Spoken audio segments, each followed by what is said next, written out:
See, got it. All right, Baruch Hashem. Let's get started. Uh, we have the schut tonight, to study Parshat Acharei all by itself. Focus on that alone, and then next week, God willing, we'll study the Parsha of Kedoshim, and they deserve attention on their own. Every verse, every word, every letter of the Torah can get an hour-long class per week, and so there's always a lot to say. I previewed last year's class for Acharei Kedoshim, just for to make sure I wasn't doubling up or anything, saying the same thing twice, and all new information today. And we spent quite a bit of time in the last year discussing how about Azazel and whether that's a demon and why it's okay or why it's not just okay, why the Torah tells us, Hashem tells us to send Azazel something. So we spent quite a bit of time on that then. People ask questions then also. It's not a simple concept, but that's what the parsha starts off with, the whole ceremony of the Yom Kippur sacrifice, the scapegoat to Azazel, and various laws, including the concept of achai bahem, to live by them, all of which we'll discuss in greater detail today. But it's the beginning of really the part of Vayikra that's not very well. It's well known, but not the context. What I mean is a lot of important ideas are in these few parshiot. Like I said, v'haftal kamocha, v'chai bahem, core beliefs of Judaism are in these parshiot, but many people don't know that they come from Vayikra. Vayikra is sometimes like sort of considered like the ugly stepsister of the 5 books of Moses. You know, it's not the one that gets the most attention. You know, when Reader's Digest back in the 40s, 50s, 60s was publishing abridged versions of famous books, and they had an abridged version of the Bible, Vayikra didn't even pop in. Like didn't even come in for a visit. You know, so it's interesting that you point that out. It's really true. Yeah. So is this recorded? I didn't push record, but it's on Facebook Live, and so the recording will be there. Okay, thank you. Sure, and I'm gonna put it on YouTube afterwards, as I've been doing, God willing. Really, God willing. So aside from all of that, it's amazing also, while we're thinking about that, to consider that certain Mefarshim, I'm thinking Rav Hirsch and the Malbim in particular, when they published their commentary on the Torah, they had literally one volume per sefer, one book for Bereshis, one book for Shemos. But when it comes to Vayikra, both of them had 2 books, right? There's so much to say about Vayikra if you pay attention. There's so much to say that there's reason to split it up in half. By the way, I don't think this is a very important point, but where they split it in half happens to be here. Both of them start. Acharei is the second volume of their Vayikra commentary. Anyway, this is totally trivia stuff. If anybody asks you in a party, which if this is like a Jewish Jeopardy question, now you know which parsha is the first one in volume 2 of Rav Hirsch's Vayikra commentary. Anyway, not too important. Let's before we totally think I don't know what I'm talking about, let's dive right into the main sources here. Deep dive into the parsha. We're going to start with 16:1. Easy. It's the first pasuk in the parsha. Vayidaro Hashem el Moshe. Hashem spoke to Moshe. Acharei mot shnei bnei Aharon. After the death of Aaron's 2 sons. Now, when did Aaron's 2 sons die?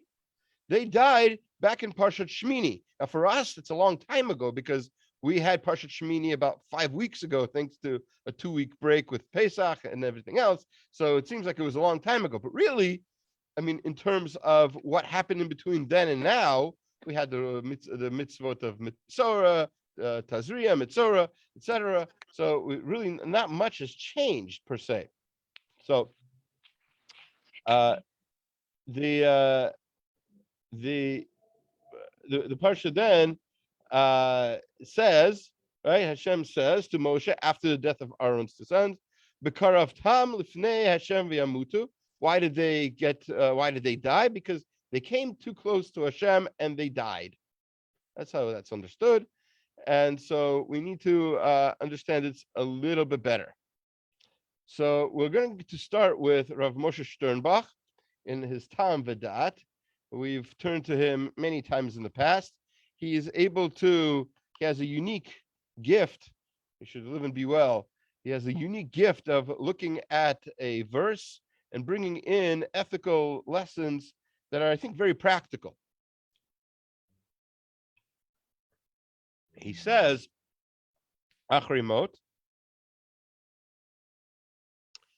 B'Orach Chaim, he quotes the Orach Chaim, who has a question. Tama, Sheba Pasuk, Ne'amar, Aharon, Tanef Hashem, Eshmido. So the V'dirshu Hazal, Shashmidu Zeh, Kilui Banim. So what that means is that because Hashem was angry with Aharon, that's why he killed his sons.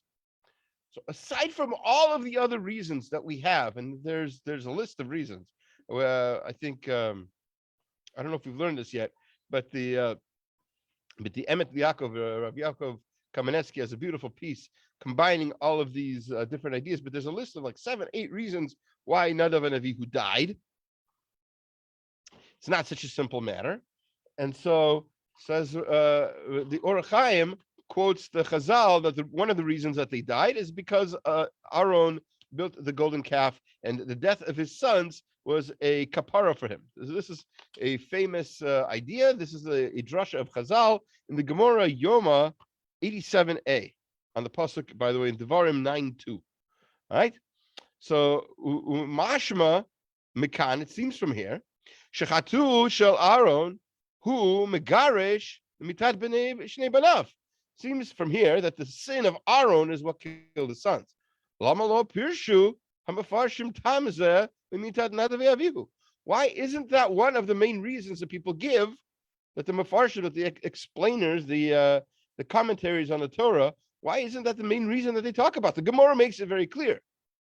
It's a drasha. It's an explanation of a verse. There's a verse in Devarim that says that Hashem wanted to destroy Aharon, and the way he destroyed him, say Chazal in the Gemara, that he killed his sons. His sons were taken because of his misbehavior. So that seems like a pretty good reason, pretty legitimate, and yet it's not the most famous reason given for why Nadav and Avihu died. So the Orach Chaim gives his own reason, but Rav Sternbach is going to go on his own here, sort of. He says, "Nira shilapamim adam mitchayev b'mita beglal chatav." Sometimes there's it just happens. It happens. So anyway, that was, just to make it clear, that was not Rav Sternbach's question. That was the Orach Chaim's question. And I said, like I said, the Orach Chaim gives his own answer. Rav Sternbach gives an answer. Just want to make that clear. This is not the Orach Chaim's answer. The answer is that there's a pasuk in Tehillim. It says in Tehillim that the judgment that Hashem's make are true, and they're just together. They're just complete. They are all together. They're put together perfectly. So that's Tehillim 19:10. And so Hashem emet tzidko yachdav, right? Hashem is true, and his judgments are complete, are unified. V'hainu l'kol echad ve'echad, for everyone. V'kan b'mavet shnei b'nei Aharon pirshu Chazal sibat ha'onesh l'nadav ve'avihu shechatu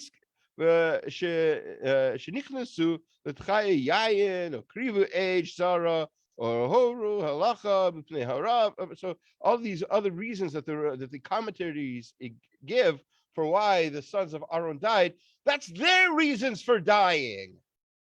If they brought an alien fire or if they drank wine that they weren't supposed to drink, or if they made the paskin the halacha on their own without asking their rebbe, as like the other famous commentaries explain what they did. This reason that they died because of Aaron's sin isn't their mistake, right? Aaron when we want to explain why he was in pain for the death of his sons, who be'avon chet ha'egel. That's when we bring in the whole idea that they died because of his chet ha'egel. In other words, what we're saying is Hashem's judgments are complete. Everything is accounted for. Nothing is out of place. If somebody, if there's a person,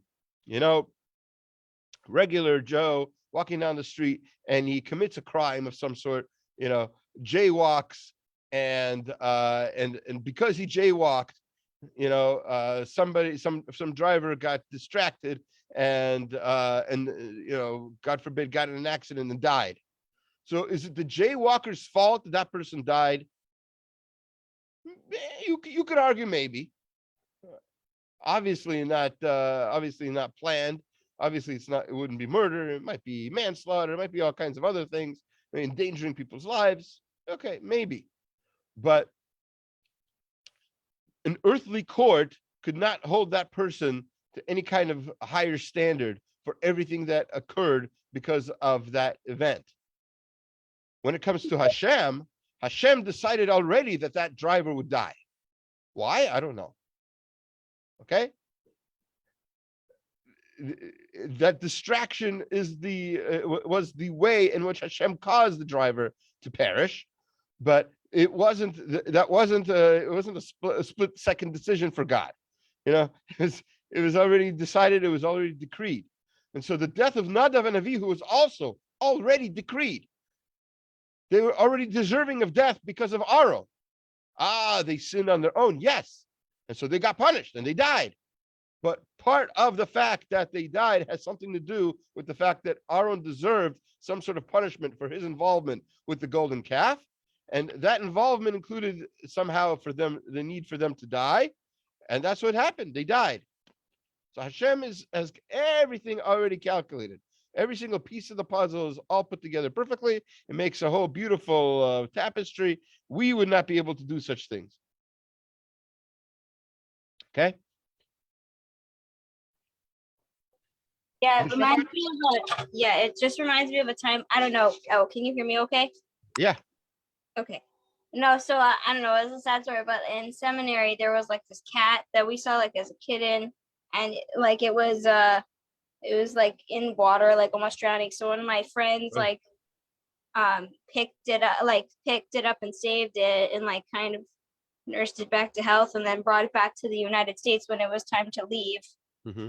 And then like the kitten like got hit by a car, like right when it got, I don't know. I know it's sad, but at the same time we're kind of like, okay, it was destined to go early.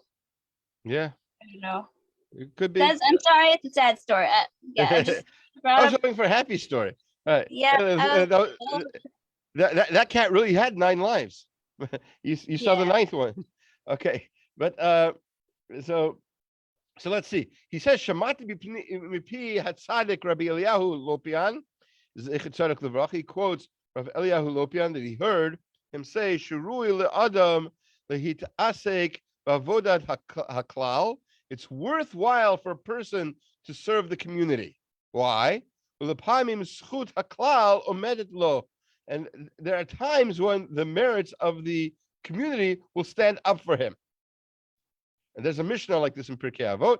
But anyway, he explains this like this. It's worth mentioning Pirkei Avot now anyway, because this is the first week. We're supposed to study Pirkei Avot every week, leading between Pesach and Shavuot. This week, this Shabbat is supposed to be Perek Aleph. Kishehem lo chayvim lisbol tsar v'chav menichim lo milanensh. So it could be that there are times when he deserves some sort of punishment, but because he's involved in the community and the community doesn't deserve any kind of punishment, he won't get punished. It's worth it just for that alone to serve the community. Ki mishpatai Hashem tzidku v'yachta. Tzidku yachta. Hashem's judgments are just and complete. Shehud yitbarach choretz din tzodek klape kol hatzdadim. B'chein shamat mipi. So he also quotes the Brisker Rav, the Grizz. This is called in some circles. Shakadosh Baruch Hu midotav Rav Chesed ve'emet. One of the famous, the 13 midot of Hashem, as we sang about at the Pesach Seder, right, in the Nirtza, 13 are the midot of Hashem. So one of them is Chesed, one of them is Emet. What's Emet? Ve'emet. Hainu she'atzlu ha'emet sudkat v'hogenet klape kol tzad. Ma she'ein b'yicholto shel ben tamutu. So Hashem's, what it means that Hashem has chesed and truth. Hashem's deeds, everything he does is true. Every single angle, every single perspective, every tzad, every way you look at it, everything Hashem does is perfect. This cannot be replicated by any kind of person. And nobody who deserves any suffering will ever get suffering. It always, everybody who gets, everything that happens for a reason. We don't always know the reason. It's not for us to say. Even, the famous question, whenever somebody says something like this, the easy way to change the subject in a way, to sort of throw a red herring at all this, to say, well, what about the Holocaust? Plenty of good people died and suffered and everything else. And it's an appropriate question to ask now. It's still Yom HaShoah here in town. So the answer is, we don't know everything. We don't know what everybody deserved. We don't know what their ancestors deserved, and it's important to know that everything that happened will eventually somehow lead to something good. I'm not saying it was good. Don't misquote me. Obviously, there's nothing good about the Holocaust, but the fact that it happened could have led to some good things. There's been since then a rebirth of Torah. There's been more unity amongst the Jewish people. If you think there's disunity now, you should have seen Europe before the Holocaust. There are literally fist fights between Hasidim and Mitnagdim. It was not a beautiful thing. Things were devolving very, very quickly. Some of the worst enemies of the Jews were other Jews, and so there's been a resurgence since then, and maybe we needed that. I mean, we needed that. Not maybe, we needed that. I obviously wouldn't wish that on anybody, but it happened, and we have to deal with the consequences. We're not here to judge each individual person and why what happened, but somehow Hashem has everything figured out. And by the way, these words from the Brisker Rav and from Eliyahu Lopian are appropriate for this. They themselves experienced the Holocaust in different ways, right? They were in Europe. They had to flee to Eretz Yisrael. And so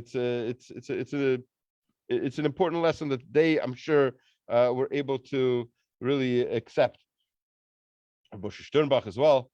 All right, so that's a commentary on the first verse. It only took 20 minutes. So let's go on. Let's skip all the way to 2 verses later. So we're on chapter 16, verse 3 now. And bezot yavo Aharon el hakodesh befar ben bakar chatat va'ayel ola. So amongst the things that Aharon is commanded to do on Yom Kippur is that he's supposed to go into the sanctuary with a bull for a sin offering and a ram for a burnt offering. And so what's interesting is it says bezot yavo, with this, which is not a very necessary word, because the rest of the verse tells you what he needs to come in with, and the previous verse explained things as well. This bezot seems very out of place, which is probably why Rashi quotes the Midrash that says the Bizot is the gematria Shlo Arba Meod Ve'eser. It has the gematria of 410. It's very easy gematria to figure out. 2 plus 7 plus 1, that's 10. And 410. Easy, right? Remez, it's a hint. Lebayet Rishon, it's a hint to the first Beit HaMikdash. Why?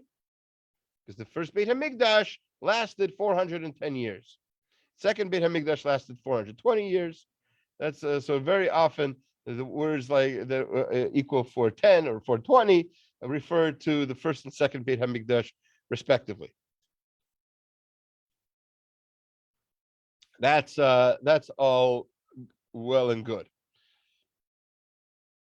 So, but what does this mean? What is this? What's the what lesson are we supposed to take from this? That it's this hints to the Beit Hamikdash. It's very important because who's being commanded here? Who's doing this? Bezot Yavo Aharon. He's not called Kohen. By the way, we're going to talk about that later. How he's never called Kohen. He is always Aharon. Even though these mitzvot apply for all the Kohanim, always, even in the Beit Hamikdash, even for those 410 years that there's going to be a Kohen Gadol in the Beit Hamikdash, not Aharon. Aharon will never serve in the Beit Hamikdash because the Beit Hamikdash was built after the conquest of land, after the kings started, after King David conquered Jerusalem, and after King Shlomo built the Beit Hamikdash. Only then did we start having a Kohen Gadol in the Beit Hamikdash. Up until that point, it was other Kohanim, right? Aaron's descendants, Eliezer, etc. And so here we have the fact that very important lesson that these rules apply not just to Aaron but to all Kohanim. And like I said, we're going to get back to this idea very, very soon. Now, I'd like to teach you a little Gemara. We're going to skip to verse 16, chapter 16, verse 17. It says, "V'chol adam lo yeh ba'ol moed b'vo'ol lechaper b'kodesh ad tzito lechaper be'ado ad beito ad kol kahal Yisrael." So this is something we read on Yom Kippur as part of the avoda, and it's a very important part of the avoda. So the Kohen goes in to the kodesh, and there he does teshuvah. He says sorry for his own behavior, for his household's behavior, for all of the Jewish people. Again, himself, his household, all the Jewish people. It's a widening circle of concern. First, my own sins, then the sins of my family, my house, then the sins of the community, etc. We grow from there. So says the Gemara Yuma. What exactly did he say to ask for forgiveness? What's the wording that was used in his confession? Chatati, v'aviti, v'pashati lefanecha ani uveiti kule. So it says, sorry. Yeah. So he says, I sin, and all these different words for sins, right? Chatati, I sin, aviti. You can translate it any way you want, but I transgressed, or I sinned. So I sinned and I sinned. Upashati. How you want to translate pashati? I don't know. How do they do it here? I've sinned. I've done wrong. I've rebelled. Okay, but also sinned, right? So I sinned and I sinned and I sinned. Different words for it before you. Me and my house, etc. And this is the same. It's the reason that he went in that order is similar to the reason that David HaMelech said, "Chatanu im avotenu ve'aminu harishanu." So that's the order. You start with chet, start with sin, and then you go into doing wrong and rebelling. So we're going to go with Safari's translation for this. Sorry, is that noise bothering you too, or is it just me? Okay, just me. Okay. We'll go on. Than the Sephardim? Huh? Wait, did you say Sephardim or Sepharia? Sepharia, right? Yeah. Yeah, Safaria. Yeah, Safari, that's right here in the top left there. That's where I get my a lot of my texts for my source sheet. Okay, so the Gemara Yuma says, so he confesses, I have sinned, I have done wrong, I have rebelled before you, I and my household. Likewise, with regard to David, it said the same sequence, right? I sinned along with our forefathers. We have done wrong. We've performed evil. Likewise, with regard to Shlomo in Malachim, it says we have sinned, we have done wrong, we have done evil. Likewise, with regard to Daniel, it said we have sinned, we have done wrong, we have done evil, we have rebelled. So it seems that that's the order that the things should be said. However, according to this interpretation, what is the rationale for the sequence of which Moshe said, forgiving wrongdoing and rebellion and sin, right? In other words, when Moshe Rabbeinu said in the 13 meters of Hashem, Nosa avon v'fesha v'chata, that's the order. It's not the same order. Chatati should be first. It's chatati is last here. Amar Moshe lifnei HaKadosh Baruch Hu, Moshe is saying before Hashem, Rabbonu Shalom b'sh'ah sheYisrael chotim lefanecha v'osim teshuva aseh lehem zdonot kishgagot. So you should treat them as though they're doing things unwittingly. In other words, by accident. In other words, b'shogeg. B'shogeg, or sinning unintentionally, in some ways is better than sinning intentionally. Right? There's different levels of sin. There's different levels. Let's say, take any particular example. Take murder. Somebody could accidentally murder somebody without knowing it, right? They had not just accident, not just no intention, but out of their control. You're writing something, or you're cutting, right? You're cutting on the cutting board. You're being as careful as possible. Everything is fine. All of a sudden, there's an earthquake, and your hand shakes, and you, by accident, God forbid, hurt somebody with your knife. Okay, that's completely not on you, right? Ones, it had nothing to do with that, right? Then there's b'shogeg. B'shogeg also could happen with a person and a knife. I didn't intend to kill anybody, but I was playing around with a knife, and somebody walked into it. I shouldn't have been playing around with it. There's some level of accident there. Obviously, I wasn't planning on killing anybody. But here, again, God forbid, another death has to do with me and a knife. Okay, that's shogeg. Take it to the mazed level, purpose. I'm standing in ambush to kill somebody. I'm planning this out for days and days. I know what time they get off work, et cetera, et cetera. I go and I stab them, God forbid. That's mazed. That's on purpose, right? Can't use the Twinkie excuse for that. Right? Doesn't matter how much sugar I had right before the event. I planned it. I bought the knife, etc. Okay, not going to get into all that. Anyway, so look it up when you get a chance. The point here is that when Moshe Rabbeinu is praying to Hashem that the chait, the sin, should be looked at as an accidental sin, what he's saying is that really it's not. Right? Usually it's not. Right? The fact that the Gemara concludes by saying the word chait indicates that unintentional sin and avon and pesha are some sort of like advertent, purposeful sin. So now the question that the Maharsha on the Gemara asks, the Maharsha is a cousin of the Ramah, the famous Rav Moshe Isserlis, who wrote the Ashkenazic additions to the Shulchan Aruch. So the Maharsha there asks the question. He says, Yesh l'dakdik b'hai kro kamar im avotenu gabe chet shehu shogeg lo amar ken ba'avon rasha shehem b'mezid. It seems that when it comes to sin, it says we sin with it says avotenu, right? What is it, right? What's the wording? We've sinned along with our forefathers. Okay, we've sinned along with our forefathers. So why does it have to tell us that we're sinning along with the forefathers when it comes to shogeg? So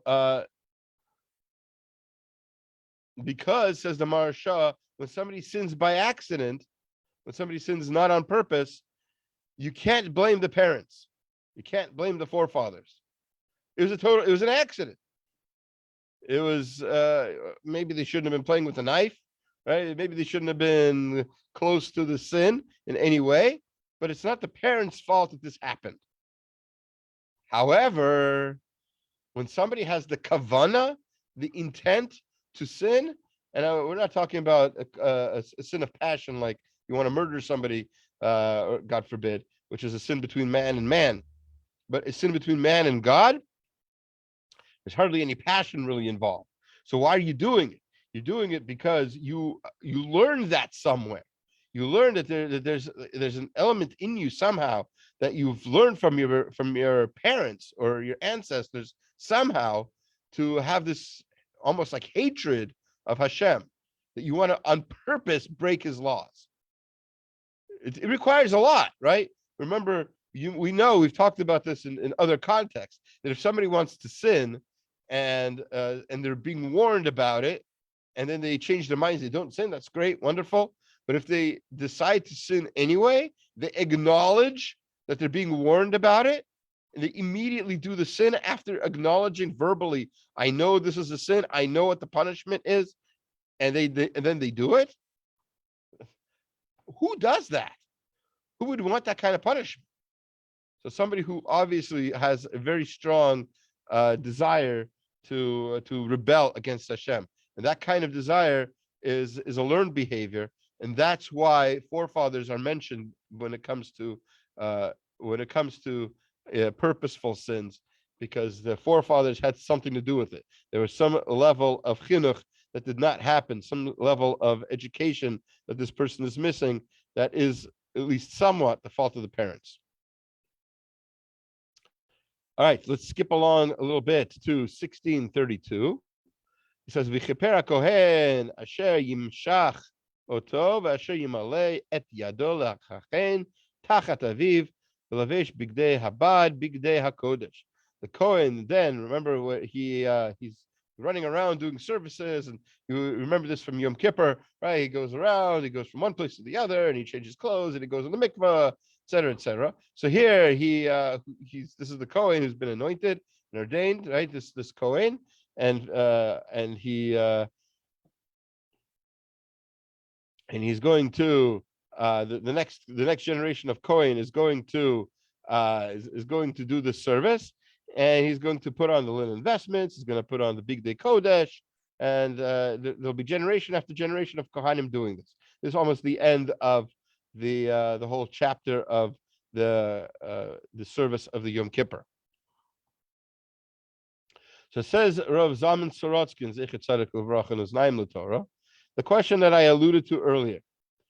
We had heard that even though that this service would be done in the Beit HaMikdash Rishon and in the Beit HaMikdash Sheni, and God willing in the Beit HaMikdash Shlishi by Aaron's descendants, throughout this entire chapter, the Kohen is called Aaron.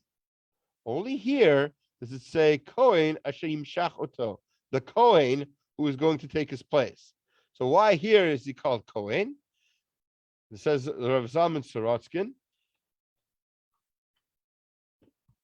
He says, Nifla b'd hadavar. This is an amazing thing, he says. He says, Shebekol parsha kulo lo niskar ator hakohen. The word Kohen isn't used for this, right? Oh, HaMashiach, or the anointed one. Rak Aaron. The only name that's been given to him is Aaron. Rak Bisofa, he's Kohen. Only here at the end he's called HaKohen. Asher Yimshach, who is anointed. Shehem Gam Ken Yasu. Acharei Mitat Aaron. Kacha. How is that possible? Ish Lomar, she Yesh Bezer Remez LeKohen HaGadol. This is a hint to the future Kohen Gadol. Shelo Yidga'eh.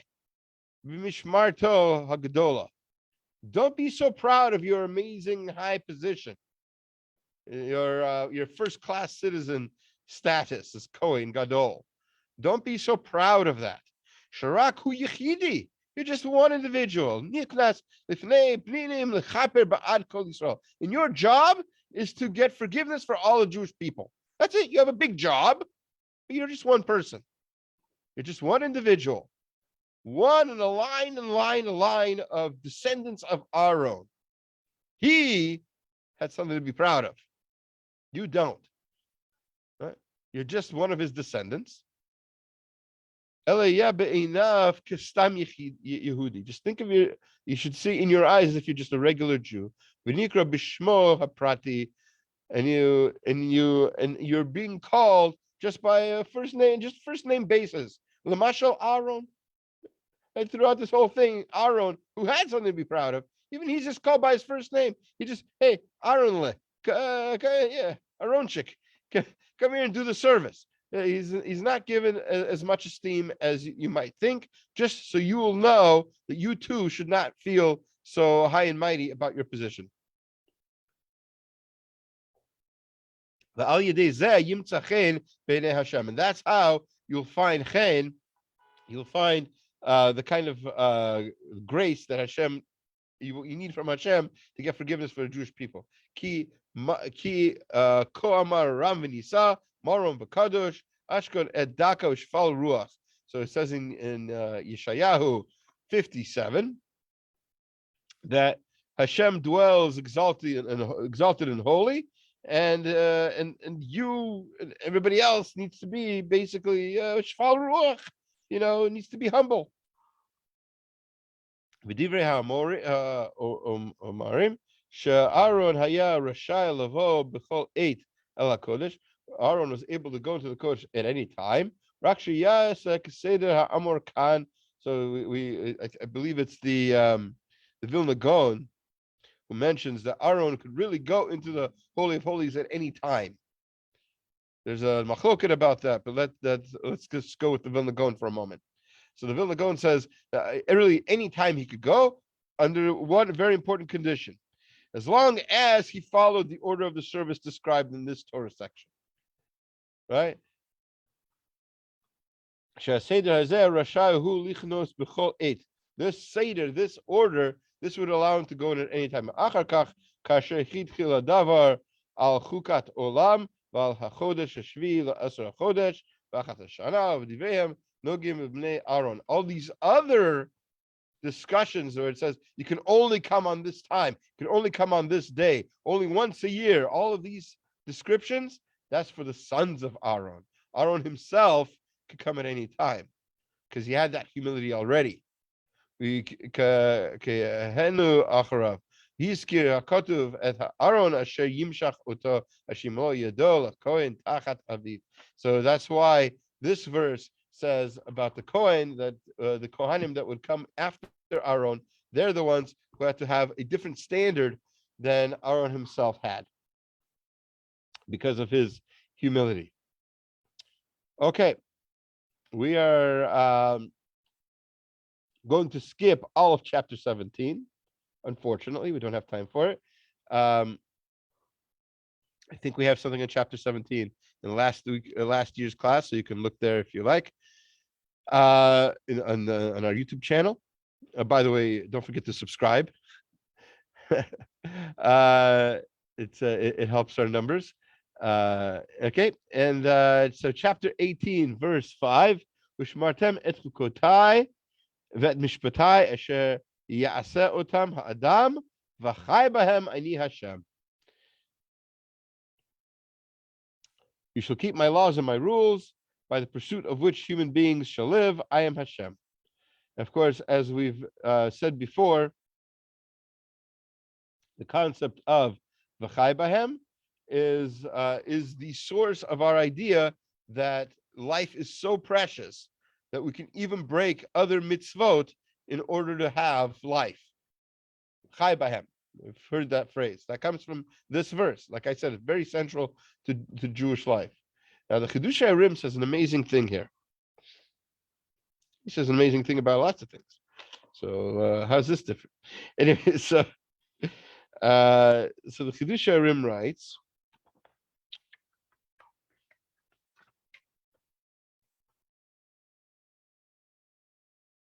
Shmatem et chukotai. So Pirshu v'chai bahem, the explanation of and live by them, Shichiyeh b'divrei Torah, is to live by the words of Torah, v'lo yit'atzev, and not to go away from them.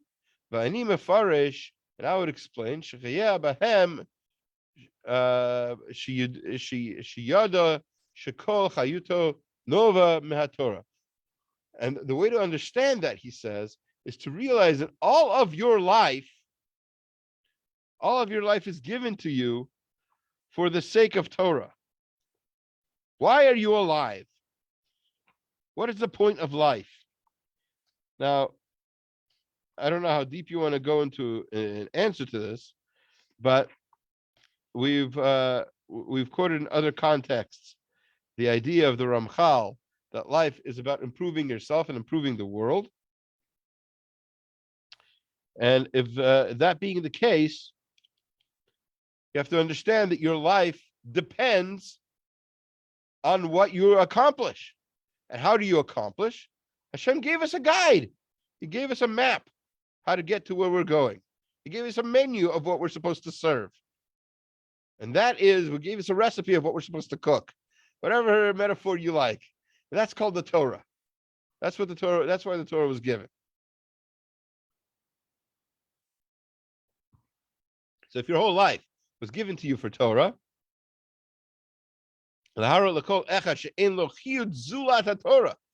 everybody should know that they don't have life outside of Torah.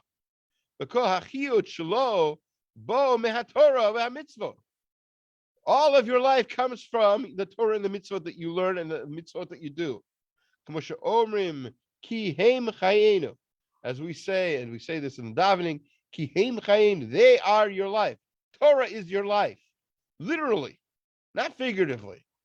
You don't have life without Torah. Because what is life worth without Torah? You're not fulfilling your purpose at all.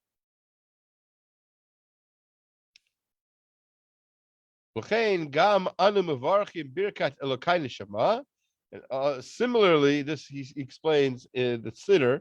There's a bracha called Elokai Neshama, we say in the mornings, and he says, Hamaschim Neshamot, we mentioned that Hashem gave us our life, Livgarim Meitim, from the possibility of death, Miyad Acharei Birkat Torah. And he says we say it right after Birkat Torah. Happens to be that is the Nusach Sfard, that is the Hasidic. Chidush Harim is the Ger Rebbe, so that is the Hasidic order of davening. The Ashkenaz order of davening is not so different. We're actually supposed to say Elokai Neshama, and right after that say Birkat Torah. We're supposed to say Elokai Neshama right after Asher Yatzar, because according to the Mishnah Brura, there's a connection there between the health that we have. That's what Asher Yatzar is about, that our body is functioning properly. And then the very next thing we say is Elokai Neshama, thank you Hashem for returning me my soul. And then we go right straight into Birkat Torah. And here's another reason this reason works regardless of which one you say first, whether you say Elokai Neshama first or Birkat Torah first. Either way, if there's a connection between the two, we can explain the connection the same way, and that is leharod shekol hachiyut ba rak me'atorah. The only reason you're alive, the whole point of your life, comes from the Torah. And so, by saying Elokai Neshama, by saying Birkat Torah, saying them close together like that, you're admitting you're testifying to the fact that Torah is the reason why we're alive. We're given this life, we're given time in this life, we're given Torah in this life in order to improve the world, in order to grow in Ruchniut and through the Gashmiut that we have, and that is how we do it. And that is why he says, and let's get back to the verse. He's explaining the verse. He's saying, Ushmartem et chukotai et mitzvotai asher aseh otam. Keep the mitzvot, keep the Torah, v'chai bahem, and live by them. In other words, that is life. If you're not keeping the Torah, you're not living. You're not living your prime life. You're not living the best the best life you could be living. On that subject, a little different perspective. We're going to go for a little different perspective. We're going to go to Baghdad. Beautiful Baghdad, about 150 years ago. The Ben Ish Chai, and he writes same verse. He says, but he has a completely different perspective here, and this is God willing what we'll conclude with tonight. He says, "Chazal dishu al apasuk zeh ani Hashem na'aman l'shalim schar." So the rabbis in Torah Kohanim in the Midrash say on this verse, because it says here, what did it say? Let's look at it again. Right? Shmartem et chukav v'et mishpatai asher yaseh otam ha'adam v'chai bahem. So keep all the mitzvot and live by them. Ani Hashem. Why do you have to say Ani Hashem at the end? So says the Chazal in Torah Kohanim that Ani Hashem ne'eman l'shalim schar. I am trustworthy to give reward. Okay, that's the Chazal. It's Torah Kohanim. Torah Kohanim says the Ben Ish Chai an explanation, because this is obviously needs a little bit of explanation. V'avim Rashi Zecher Levracha al Atar v'yesh lahavin mahu hachidush bekach shakodesh baruch hu ne'eman l'shalim schar. What's the chiddush that Hashem is reliable to give reward? This is something new. Morning, everybody. Brand new information for you today. You might not know this, but Hashem is going to reward you for good things. All right. Have a good day. We have to understand this a little bit better. Obviously, he's good with reward. Did you have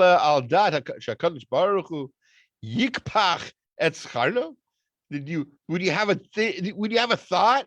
Would you consider for a moment that Hashem was rethinking giving you a reward? Maybe not. I don't feel like it today. Oh, you know what? I was going to check my pocket. Oh, sorry, I don't have it. I was going to give you. Maybe I'll pay you back tomorrow. Checks in the office. What's going on? Why don't we trust that Hashem is going to pay us a reward? Davar nosef sheyesh lahavin alo kvar nemar hapasuk hakodem et mishpatai v'asu ani Hashem Elokeichem. Mekach nitan kvar lilmod al ne'amanoto shel hakadosh baruch hu l'shalim schar. We have to somehow learn that Hashem is reliable to give reward. Madua hutzrucha haTorah lachzor laktov pam zod pam nosefet. Why does the Torah have to say this in another time?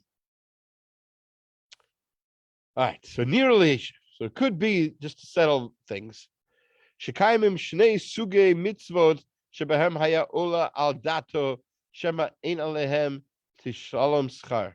There could be two possible reasons why you might do a mitzvah and not expect a reward for it. Number one, mitzvot sha'adam haya mekayim gam lule shnita Torah kamo isur achilat shkatzim ramashim shenafsho shel ha'adam katz behem. It could be you're doing the mitzvah of, for example, not eating bugs because they're disgusting.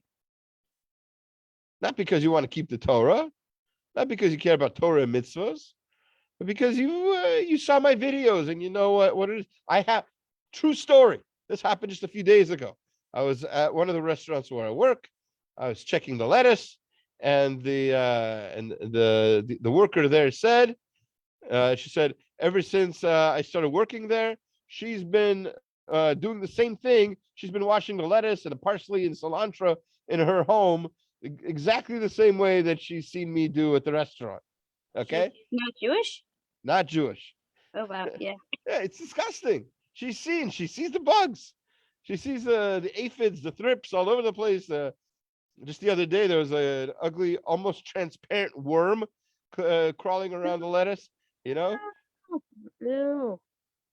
Yeah, ew, right. So why should you get a reward for keeping that mitzvah? Why should you get a reward? I Because clean it my takes lettuce. forever to clean. What? Because it takes forever to clean. Okay, but yeah, but you're doing it because you want to eat lettuce, right? You're doing it because you want to eat healthy, and you don't want to eat a bug because And it's I've been do- disgusting to you. yeah. So maybe you shouldn't get a reward for that. Says the Ben Ish Chai. That's what it means. That's what it means. You always need to know. But v'chai b'hem, live by Hashem's mitzvot. Ani Hashem, you can rely on me to give you a reward, even though you're keeping the mitzvah for your own selfish reasons. You're just disgusted by bugs and you don't want to eat them. You can't imagine them going down your esophagus. Fine.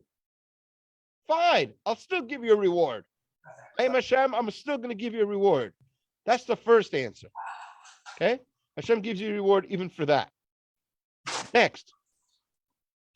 Zugdusha shall mitzvot shelo barur me'alav sheyesh bahem matan schar hem mitzvot shegormot la'adam hana.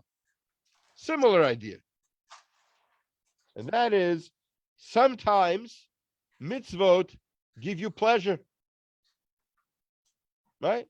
We just said why you might be careful not to eat bugs because it disgusts you. But sometimes you're careful to do a mitzvah because you enjoy it.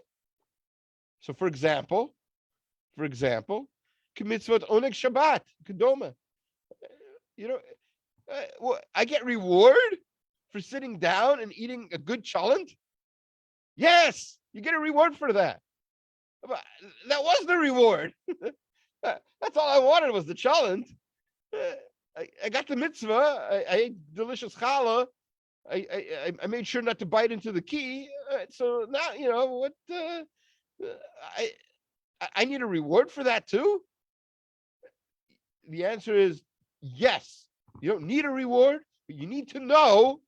There is a reward, as we learn in the second Mishnah, or is it the third Mishnah in Pirkei Avot, right?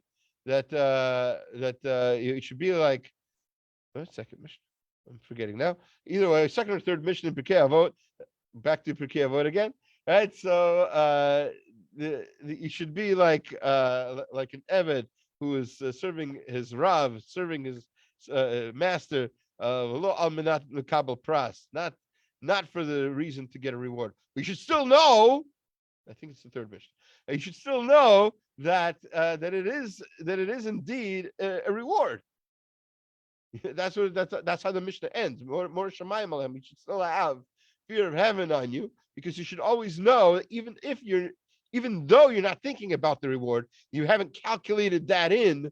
That's not why you're doing the mitzvah, and you shouldn't be doing the mitzvah for the reward. But you need to know Hashem is reliable to give the reward. That's what it means. Nam on the shalim schar. Keep the mitzvot. Do all the mitzvot as much as you can, obviously within your abilities. Chai bahem, live by them, because that is the reason we're alive. Ki heim chayenu. Learn the mitzvot, learn the Torah, but always remember to be humble, like all the sons of Aharon should have been.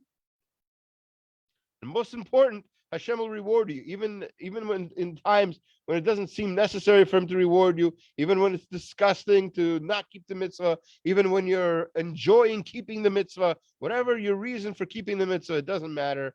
The important conclusion is, if you're keeping the mitzvah, you'll get a reward. Hashem is reliable and trustworthy to do that. Thank you. I'm going to stop the live feed to Facebook and then open up to any questions you might have.